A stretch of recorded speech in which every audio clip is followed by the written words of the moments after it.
ఆయన అందరికీ ఎంతో సహాయం చేసేవాడు. తన భార్య ఆరోగ్యం బాలేక ఆపరేషన్ చేయించాలని తమ్ముడి దగ్గరికి వెళ్ళాడు. కానీ ఆ తమ్ముడు తన అన్నయ్యను పట్టించుకోలేదు. ఆయనను విసుగ్గా చిరాకుగా చూశాడు. అన్నయ్యకు డబ్బు సాయం చేయలేదు, కానీ తన కారు కొనుక్కున్నాడు. చిన్నప్పుడు తనకు తన అన్నయ్య చేసినవన్నీ మర్చిపోయాడు. తన భార్య ఆరోగ్యం కోసం ఆయన ఏం చేశాడు? అసలు ఏం జరిగింది? ప్రతి ఒక్కరూ తప్పక వినవలసిన అద్భుతమైన కుటుంబ కథ. మోహన్, మీ అన్నయ్య వస్తున్నాడు. పక్క సీట్లోని అకౌంటెంట్ రాజు మాటలు విని తలెత్తి చూశాడు మోహన్. బ్యాంకు గేట్ నుంచి జనార్దన్ లోపలికి రావడం కనిపించింది అతనికి.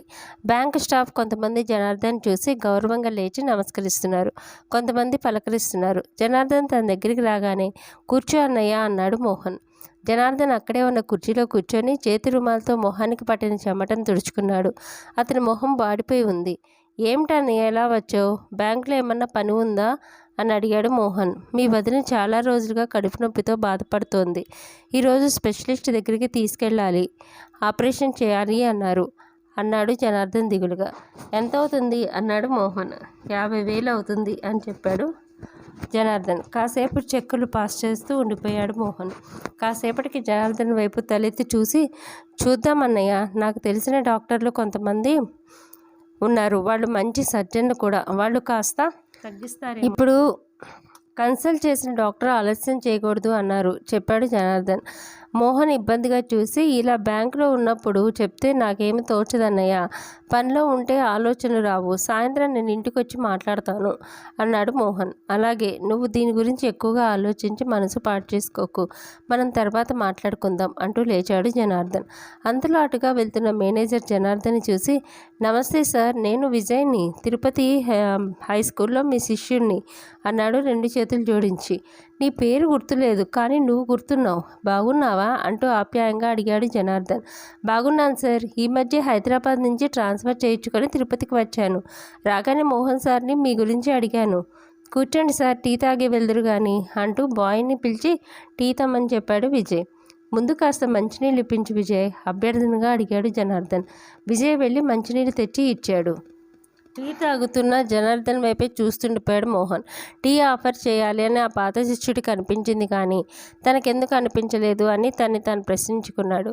అయితే సమాధానాలు మటుగా అతనికి స్ఫురించలేదు.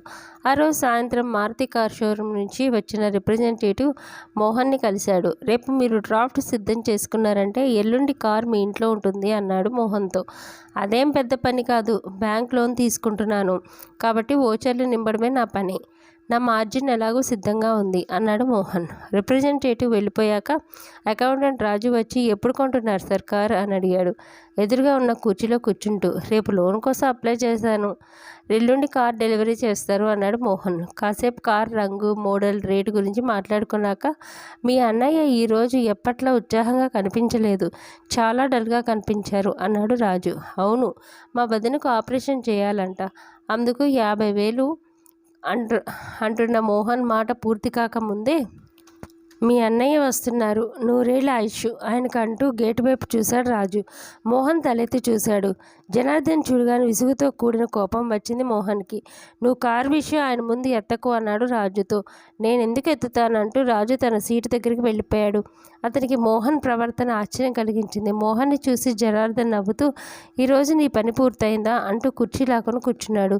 పని ఇంకా పూర్తి కాలేదు, నేనే ఇంటికొచ్చి మాట్లాడతా అన్నాను కదా, మళ్ళీ నువ్వు రావడం ఎందుకు? వదిన ఆరోగ్యం గురించి నాకు కూడా బాధగానే ఉంది, కానీ నాకు కాస్త ఆలోచించే సమయం అన్నా ఇవ్వాలి కదా నువ్వు. మోహన్ నవ్వు పులుకొని ఆ మాటలు అన్నా అతని మాటల్లో అసహనం, విసుగు గ్రహించాడు జనార్దన్. సారీరా, నువ్వు అన్నట్లు ఇవి బ్యాంకులో మాట్లాడుకునే విషయాలు కావు, ఇంటి దగ్గరే మాట్లాడుకుందాం అని జనార్దన్ కుర్చీలో నుంచి లేచి బయటకు నడిచాడు. వెళ్తున్న అతని కంట్లో నీళ్లు తిరగడం రాజు చూశాడు. అతని మనసు జనార్దన్ పట్ల జాలితో నిండిపోయింది.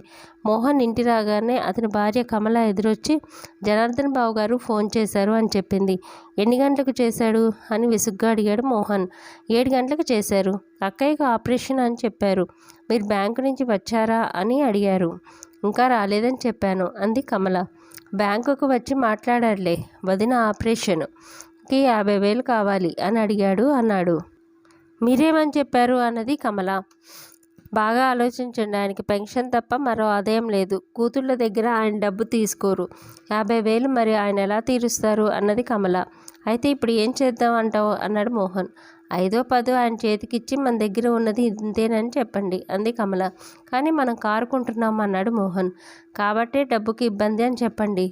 ఆపరేషన్ విషయం తెలియదు కాబట్టే కారుకి ముందే డబ్బులు ఇచ్చేసాం అని చెప్పండి అంది కమల. అలాగే చెప్తా. నాకు అసలు త్రాగడానికి మంచినీళ్ళు ఇవ్వు అంటూ సోఫాలో కూలబడ్డాడు మోహన్. మరుసటి రోజు బ్యాంక్ లోన్ తీసుకోవడం, డ్రాఫ్ట్ షోరూంలో ఇవ్వడం, తర్వాత రోజున కారు ఇంటికి తీసుకురావడం, గుడికి తీసుకుని వెళ్ళి పూజలు చేయించడం లాంటి పనులతో బిజీగా ఉండిపోయాడు మోహన్. ఆ రోజు ఆదివారం కావడంతో కొత్త కారు డ్రైవ్ చేసుకుంటూ జనార్దన్ ఇంటికి వెళ్ళాడు మోహన్. జనార్దన్ ఇల్లు తాళం వేసి ఉండడం చూసి ఆశ్చర్యపోయాడు. జనార్దన్ పక్కింట్లో ఉన్న తన స్నేహితుడు సుధాకర్ ఇంటికి వెళ్ళాడు మోహన్.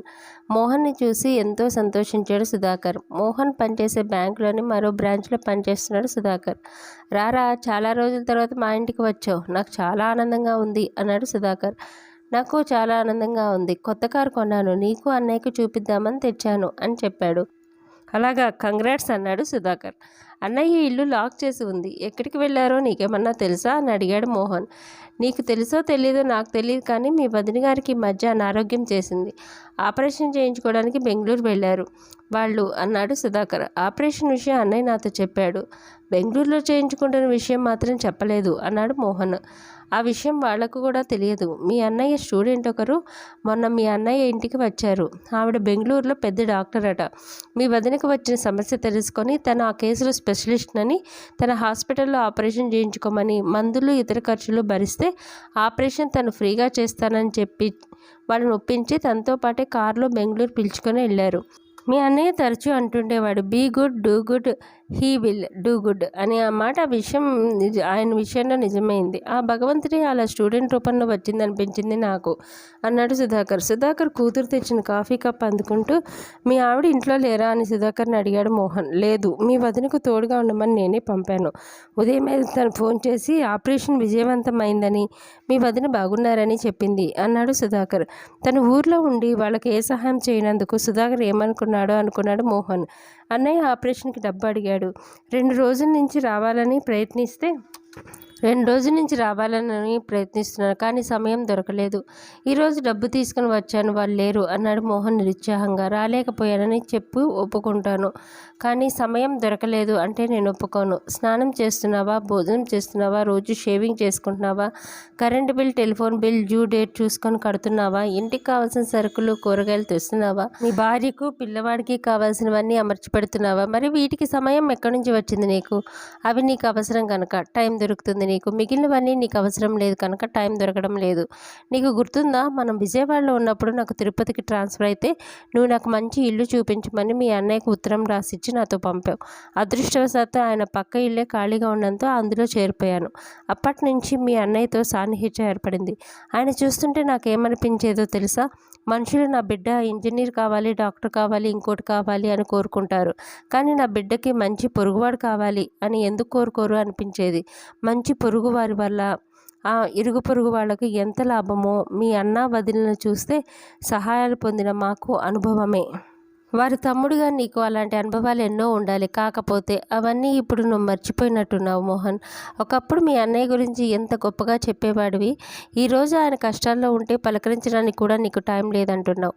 ఈ 3 ఏళ్లలో ఎంత మార్పు నీలో? దీనికి కారణం ఏమై ఉంటుంది? నీ ప్రమోషనా, లేక పెరిగిన నీ ఆర్థిక స్థితా? మీ అన్నయ్య కూడా నీలాగా నేను, నా భార్య, పిల్లలు అని గిరిగీసుకొని ఉంటే మీరంతా ఎక్కడుండేవారో ఆలోచించుకోమన్నాడు సుధాకర్. మోహన్ వింటూ మౌనంగా ఉండిపోయాడు. ఉన్నట్టుండి సుధాకర్ లేచి బెడ్రూమ్లోకి వెళ్ళాడు. 5 నిమిషాల తర్వాత చేతిలో కవర్తో వచ్చాడు. నేను మీ అన్నయ్య వాళ్ళ పక్కింట్లో చేరానని విజయవాడలో ఉన్న నీకు ఫోన్ చేసి చెప్పగానే నువ్వు నాకు రాసిన ఉత్తరం ఇది. ఇంటికి వెళ్ళి ఓసారి తీరిగ్గా చదువు. ఇది నీ గతాన్ని, మీ అన్నయ్యతో నీ అనుబంధాన్ని, ఆయనగా నీకు చేసిన సహాయాన్ని గుర్తుకు తెస్తుందేమో. ప్రయత్నించు అన్నాడు. సుధాకర్. మోహన్ ఉత్తరాన్ని అందుకొని లేచి నిలబడ్డాడు. సుధాకర్ కారు వరకు వచ్చి, మోహన్ డబ్బు ఎంత సంపాదించినా అది మనకు సంతోషాన్ని, ధైర్యాన్ని ఇవ్వగలదేమో కానీ తృప్తినివ్వలేదు. ఎదుటి మనిషికి ఆనందాన్ని ఇవ్వడం, కష్టాల్లో ఉంటే సహాయపడడం వల్ల కలిగే తృప్తి ఇంకెందులోనూ దొరకదు. నిన్ను నొప్పించి ఉంటే సారీ, గుడ్ నైట్ అన్నాడు సుధాకర్. గుడ్ నైట్ అంటూ కారు స్టార్ట్ చేశాడు మోహన్. మోహన్ ఇంటికి వెళ్ళి ఉత్తరం చదవడం మొదలుపెట్టాడు. సుధాకర్, నువ్వు మా అన్నయ్య పక్కింట్లో చేరావని తెలిసి నాకు చాలా సంతోషం కలిగింది. ఈ శుభ సందర్భంలో నీకు మా అన్నయ్య గురించి కొన్ని విషయాలు చెప్పాలనిపిస్తోంది. అందువల్ల ఆయనతో గడిపిన నా బాల్యాన్ని నెమరు వేసుకునే అవకాశం నాకు కూడా కలుగుతుంది. జనార్దన్ నా సొంత అన్నయ్య కాదు, మా పెదనాన్న కొడుకు. మాది ఒకప్పుడు ఉమ్మడి కుటుంబం. నాన్న వాళ్ళు 4 అన్నదమ్ములు. వారిలో 2 మంచి ఉద్యోగాలు, 2 చిరుద్యోగాలు. అందువల్ల ఒకరి సంపాదన మాపై మరొకరు ఆధారపడేవారు. ఇది ఆడవాళ్లకు నచ్చేది కాదు. క్రమంగా వాళ్ళ మధ్యలో మనస్పర్ధలు ఎక్కువయ్యాయి. ఉమ్మడి కుటుంబంగా 4 భాగాలుగా విడిపోయింది. మనుషులు కూడా 2 గ్రూపులుగా చీలిపోయారు. పెద్దల మధ్య విభేదాలు పిల్లల మధ్య ఐక్యతను దెబ్బతీశాయి.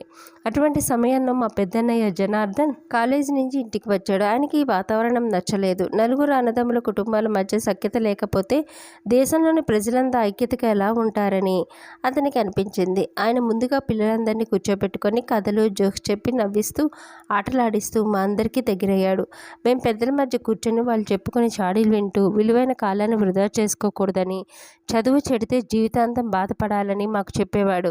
అందరూ బాగా చదువుకొని ఉద్యోగాలు తెచ్చుకొని ఆర్థికంగా బాగుంటే ఒకరిపై ఒకరు ఆధారపడకుండా స్వతంత్రంగా బతకచ్చని, దానివల్ల తమ మధ్య విభేదాలు రావని, అందరూ ఐకమత్యంగా ఉండొచ్చని చెప్పాడు.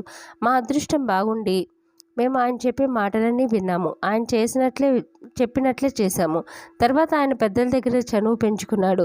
వాళ్ళు ఏ పని చెప్తే అది చేశాడు. చదువుకొని ఆడవాళ్లకు మాటలతోనే అన్ని విషయాలు వివరంగా తెలియజేసి వాళ్ళలో సంస్కారాన్ని పెంచాడు.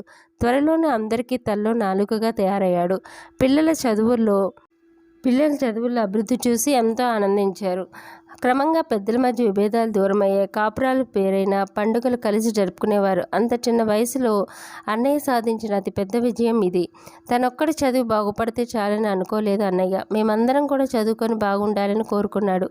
ఆయన తర్వాత మేము 6 అన్నదమ్ములం. మాతో పాటు 3 అక్క చెల్లెలు, అమ్మాయిలతో సహా అందరం చదువుకున్నాం.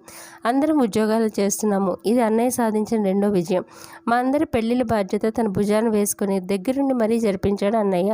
మా అన్నయ్యను బడిలో ఎవరు చేర్చారో నాకు తెలియదు, కానీ తర్వాత హై స్కూల్ చదువు దగ్గర నుంచి ఎంఎస్సి వరకు, తర్వాత ఉద్యోగం కోసం ఇంటర్వ్యూలకు తనొక్కడే వెళ్ళేవాడు. పెదనాన్న ఎప్పుడూ ఆఫీస్ పనులతో బిజీగా ఉండేవాడు. తన స్నేహితులకి తోడుగా వచ్చిన తల్లిదండ్రుల్ని, సోదరుని చూసి తన తండ్రి కూడా తనతో పాటే వచ్చుంటే తనకి మానసికంగా ధైర్యంగా ఉండేది కదా అనుకునేవాడు. ఆ లోటు మాకు ఉండకూడదని మేము ఉద్యోగాల కోసం పోటీ పరీక్షలకు, ఇంటర్వ్యూలకు వెళ్ళినప్పుడు మాతో పాటుగా వచ్చి మాకు ధైర్యం చెప్పేవాడు. ఒక రకంగా నాకు జీవితాన్ని ఇచ్చింది మా అన్నయ్యే. నేను ఇంటర్ ఫస్ట్ ఇయర్లో ఒక పరీక్ష తప్పాను. ఇంట్లో అందరూ బాగా తిట్టారు. నేను హర్ట్ అయ్యి ఇల్లు వదిలి వెళ్ళిపోవాలి అని నిశ్చయించుకొని రైల్వే స్టేషన్ చేరుకున్నాను. అప్పుడే వచ్చిన ఒక ట్రైన్ ఎక్కబోతుంటే ట్రైన్ దిగుతున్న అన్నయ్య కంట్లో పడ్డాను. ఎక్కడికి పోతున్నావు అని అడిగాడు. సమాధానం చెప్పలేదు నేను. పరీక్ష ఏమైందని అడిగాడు. నేను చెప్పాను. పర్వాలేదులే, ఫస్ట్ ఇయర్ కదా, సంవత్సరం వృధా కాదు, ఈసారి బాగా చదివి రాయి అన్నాడు. నాకెంతో ఆశ్చర్యం వేసింది. చదువు ప్రాముఖ్యం గురించి అంతగా చెప్పే అన్నయ్య నా ఫెయిల్యూర్ని అంత తేలిగ్గా తీసుకుంటాడని నేను ఊహించలేదు. అన్నయ్య నా భుజం మీద చేయి వేసి నన్ను ఇంటికి పిలిచికెళ్తూ ఉన్నాడు. మనం బాధ్యతలు తెలుసుకొని ప్రవర్తిస్తే ఫలితాల గురించి ఆందోళన పడాల్సిన అవసరం లేదు. ఫలితాలు ఎప్పుడు మనం కోరుకున్నట్లుగా ఉండవు, ఒక్కోసారి తారుమారు అవుతాయి కూడా. అయితే అది మన ఆత్మస్థైర్యాన్ని దెబ్బతీయకూడదు అని అన్నయ్య చెప్పిన ఆ మాటలు నేను ఏనాటికి మర్చిపోలేదు. నాకు ఎంతో ఓర్పును, ఆత్మస్థైర్యాన్ని ఇచ్చిన మాట అది. తర్వాత నేను ఇంటర్ ఫస్ట్ క్లాస్లోనూ, డిగ్రీ డిస్టింక్షన్లోనూ పాస్ అయ్యాను. ఆ రోజు అన్నయ్య స్టేషన్లో కనబడకపోయి ఉంటే నేను ఎక్కడికి వెళ్ళి ఉండేవాడినో, ఏమయ్యేవాడినో. ఈరోజు ఇలా బ్యాంకులో ఆఫీసర్గా ఉన్నానంటే ఇది ఆయన పెట్టిన భిక్షే. అన్నయ్య ఎంఎస్సి చదివినా మమ్మల్ని విడిచి వెళ్ళడం ఇష్టం లేక తిరుపతిలోనే టీచర్ పోస్ట్లోనే స్థిరపడిపోయాడు. పైగా టీచర్ పోస్ట్ అంటే ఆయనకు చాలా ఇష్టం. ఆయన ఉద్యోగాన్ని పూర్తి కమిట్మెంట్తో చేశాడు. మా గురించి ఎలా పట్టించుకునేవాడు, తన విద్యార్థుల బాగోగుల గురించి కూడా అంతే పట్టించుకునేవాడు. తన పూర్తి సమయాన్ని వాళ్ళ కోసం వెచ్చించి వాళ్ళ కృషి చేసేవాడు. మా వదిన కూడా ప్రైవేట్ స్కూల్లో టీచర్గా పనిచేసేది. ఇద్దరు మేడ్ ఫర్ ఈచ్ అదర్లా ఉంటారు. మనం బ్యాంకులో కొంతమంది కస్టమర్లకు 10 సార్లు సర్వీస్ చేసి ఓసారి పని ఒత్తిడిలో సర్వీస్ చేయకపోతే అలిగిపోయిన వాళ్ళు ఉన్నారు, అరిచిపోయిన వాళ్ళు ఉన్నారు. కానీ వాళ్ళిద్దరికి మాత్రం ఎక్కడికి వెళ్ళినా పాదాభివందనాలే, అభిమాన పలకరింపులే. సినిమాకి వెళ్ళినా, గుడికి వెళ్ళినా, డాక్టర్ దగ్గరికి వెళ్ళినా, లాయర్ దగ్గరికి వెళ్ళినా, ఏ ఆఫీస్కి వెళ్ళినా వాళ్ళ శిష్యులే కనపడతారు. కావాల్సిన పని చేసి పెడతారు. అన్నయ్య మాతో, ఆయన విద్యార్థులతో మాట తరచుగా అంటుండేవాడు. ప్రతి మనిషి ఓ అబ్దుల్ కలాం, ఒక రెహమాన్, ఓ టెండూల్కర్ కాలేరు. కానీ ప్రయత్నిస్తే ప్రతి మనిషి ఓ మదర్ తెరీసా కాగలరు. ఇందుకు మేధస్సు, ప్రతిభ అవసరం లేదు. ఎదుటి మనిషి కష్టం పట్ల స్పందించే హృదయం ఉంటే చాలు అని ఈ మాట అనడమే కాదు, ఆచరించి చూపించాడు కూడా. ఊళ్ళో ఎవరికి ఎలాంటి సహాయం కావాల్సి వచ్చినా నేనున్నానంటూ వెళ్ళేవాడు. అందుకోసం అయ్యే ప్రయాసాలను అస్సలు పట్టించుకునేవాడే కాదు. మనం బ్యాంకులో కూర్చొని డెబిట్లు, క్రెడిట్లు, టార్గెట్లు ఇవే జీవితం అనుకుంటాం. అన్నయ్య లాంటి వాళ్ళని చూస్తే మనం చేయవలసింది చాలా ఉందనిపిస్తోంది. మా అన్నయ్య అయినందుకు నేను చాలా గర్వపడుతుంటాను. అన్నయ్య గురించి నేను ఇందులో చెప్పింది కొంతే. ఇకపై ఆయన గురించి నువ్వు నాకు చెప్తావు. ఉంటాను, నీ మోహన్. ఉత్తరం చదవడం పూర్తి చేసిన మోహన్కి కంటి చివరి నుంచి రాని కన్నీటి చుక్క ఆ ఉత్తరంలోని అతని సంతకంపై పడి అందులో నుంచి అతని పేరు మరింత పెద్దదిగా కనపడసాగింది. ఆ రోజు రాత్రి 9 గంటలకి మోహన్కి ఫోన్ వచ్చింది సుధాకర్ నుంచి. మోహన్, మీ అన్న వదిన సాయంత్రం బెంగళూరు నుంచి వచ్చారు అని చెప్పాడు సుధాకర్. అలాగా, నేను వచ్చి చూస్తాను సుధాకర్. నువ్వు ఇచ్చిన నా ఉత్తరం చదివాను. పని ఒత్తిడి అంటూ నాకు నేనే ఓ కారణం కల్పించుకొని నా మీద నేనే సానుభూతి చూపుకుంటూ, భార్య చెప్పిందే వేదం అనుకుంటూ, ఆమె ఆలోచనలే నా ఆలోచనలుగా భావిస్తూ అనుబంధాలకు దూరంగా ఓ ఇరుకు ప్రపంచంలో ఉండిపోయాను ఇన్నాళ్ళు. ఆ ఉత్తరం చదివాక అనుబంధం ఎంత తీయగా ఉంటుందో, అనురాగం ఎంత హాయిగా ఉంటుందో, ఐకమత్యం ఎంత ధైర్యాన్ని ఇస్తుందో మళ్ళీ కొత్తగా తెలుసుకున్నాను. నీకు ఎలా కృతజ్ఞతలు చెప్పానో నాకు తెలియడం లేదు అన్నాడు మోహన్. మీ అన్నయ్యతో నువ్వు ఇదివరకులా ఎలా ఉండేవాడివో అలాగే ఇకపై ఉంటే చాలు. నాకు వేరే కృతజ్ఞతలు అవసరం లేదు అన్నాడు సుధాకర్. తప్పకుండా, నేను ఇప్పుడే బయలుదేరి వస్తున్నాను, ఉంటాను అన్నాడు మోహన్. తర్వాత భార్యకు విషయం చెప్పి వెంటనే బయలుదేరి జనార్దన్ ఇల్లు చేరుకున్నాడు మోహన్. హాల్లోకి అడుగు పెట్టపోతూ అన్నా వదిన మాటలు వినిపించి నిలబడిపోయాడు. మీరు కార్యసాధకులను మరోసారి నిరూపించుకున్నారండి.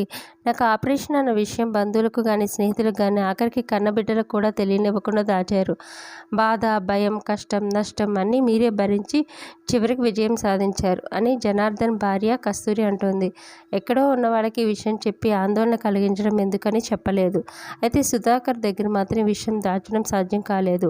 అతను తన వంతు సాయం చేసి తన మంచితనాన్ని నిరూపించుకున్నాడు అన్నాడు జనార్దన్. కానీ మీరు మోహన్ దగ్గరికి వెళ్ళడమే నన్ను ఆశ్చర్యపరిచింది. ఈ మధ్య మన ఇంటి వైపే రాని అతనితో ఈ విషయం చెప్పాలని మీకెందుకు అనిపించింది అన్నది కస్తూరి. డాక్టర్ గారు నీకు ఆపరేషన్ చేయాలి అని చెప్పగానే నాకెంతో భయం వేసింది. నా భయం నీతో చెప్పుకోలేను, నువ్వు పేషెంట్వి కాబట్టి. ఊర్లో ఉన్న ఒకే ఒక తమ్ముడు వాడితో చెప్పుకుంటే నన్ను ఓదార్చి ధైర్యం చెప్తాడని నిన్ను ఇంటి దగ్గర వదిలి వెంటనే బ్యాంకుకి వెళ్ళాను. వాడు బిజీగా ఉండడంతో మళ్ళీ సాయంత్రం వెళ్ళాను. పాపం వాడు అప్పుడు బిజీ అన్నాడు జనార్దన్. అన్నయ్య బ్యాంకుకి వచ్చింది నన్ను డబ్బులు అడగడానికి కాదా అనుకుని ఆశ్చర్యపోయాడు మోహన్. కానీ అక్కడికి వెళ్ళి అవమానం తప్ప ఏం పొందారు మీరు మోహన్కి ఎంత చేశారు, అతని అభివృద్ధి కోసం ఎంతగా తప్పించారు. అతను ఈరోజు అవన్నీ మర్చిపోయాడు అన్నది కస్తూరి. తప్పు కస్తూరి, అలా అనకు. నేనేదో ఆశించి వాళ్లకు ఏమీ చేయలేదు. ఏదో విధంగా వాళ్ళకు ఉపయోగపడితే చాలనుకున్నాను. మోహన్ స్వతహాగా మంచివాడే. పని ఒత్తిడిలో అలా మాట్లాడాడు. ఆ క్షణంలో అతని ప్రవర్తన నన్ను బాధ పెట్టిన తర్వాత ఆలోచిస్తే పని ఒత్తిడి వల్ల అతనితో ఏర్పడిన అసహనం బయటపడేందుకు నేను ఒక అవుట్లెట్గా ఉపయోగపడ్డాను అన్న విషయం గురించి ఎంతో ఆనందించాను అన్నాడు జనార్దన్. మోహన్ ఇక్కడ నిలబడలేకపోయాడు. పరుగును వెళ్ళి జనార్దన్ చేతులు పట్టుకుని ఆ చేతిలో తన ముఖం దాచుకున్నాడు ఏడుస్తూ. కథ బాగుందండి. ఈ కథ కనుక మీకు నచ్చితే లైక్ చేయండి, షేర్ చేయండి, కామెంట్ రూపంలో మీ విలువైన అభిప్రాయాలు తెలియచేయండి. సబ్స్క్రైబ్ చేసుకోవడం అస్సలు మర్చిపోద్దు. ఉంటానండి.